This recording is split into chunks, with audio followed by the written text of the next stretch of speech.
2026 বিশ্বকাপ বাছাই পর্বের ম্যাচগুলোতে কেমন হতে যাচ্ছে ব্রাজিলের একাদশ, নেইমার, ক্যাসেমিরো সহ কারা কারা থাকছে এই একাদশে, বিস্তারিত জানুন এই ভিডিওতে। আগামী মাসের 7 তারিখ থেকে শুরু হতে যাচ্ছে 2026 বিশ্বকাপ বাছাই পর্বের ম্যাচ।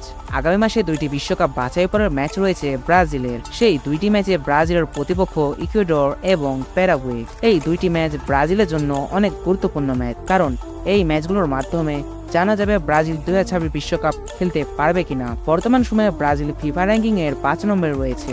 কোপা আমেরিকার মতো ভুল আবারও করবেন ডোরিভাল, নাকি ব্রাজিলের ফরমেশন চেঞ্জ করবেন তিনি? বিভিন্ন গণমাধ্যম বলছে ডোরিভাল ব্রাজিলকে আবারও 4-3-3 ফরমেশনে খেলাবেন, কারণ ব্রাজিল এই ফরমেশন নিয়ে ইংল্যান্ড এবং বর্তমান ইউরো চ্যাম্পিয়ন স্পেনকে রুখে দিয়েছিল। তাই ডোরিভাল জুনিয়র ব্রাজিল 4-3-3 ফরমেশনে খেলাবেন। চলুন 4-3-3 ফরমেশনে কারা কারা থাকতে পারে তা দেখি।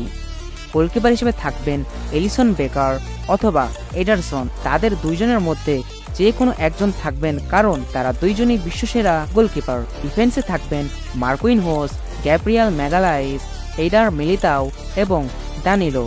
মিডফিল্ডার হিসেবে থাকবেন কার্লোস ক্যাসেমিরো, ব্রুনো গুইমারেজ এবং অ্যাটাকিং মিডে থাকবেন লুকাস পাকায়েতা। ফরওয়ার্ড লাইনে থাকবেন নেইমার জুনিয়র, লেফট উইঙ্গে থাকবেন ভিনিসিয়াস জুনিয়র এবং রাইট উইঙ্গে থাকবেন রদ্রিগো, স্যাবিনো অথবা রাফিনহা। মূলত এটাই হতে যাচ্ছে ব্রাজিলের পরবর্তী বিশ্বকাপ বাছাই পর্বের ম্যাচের একাদশ। এই একাদশে কিছু পরিবর্তন আনতে পারেন কোচ ডোরিভাল জুনিয়র।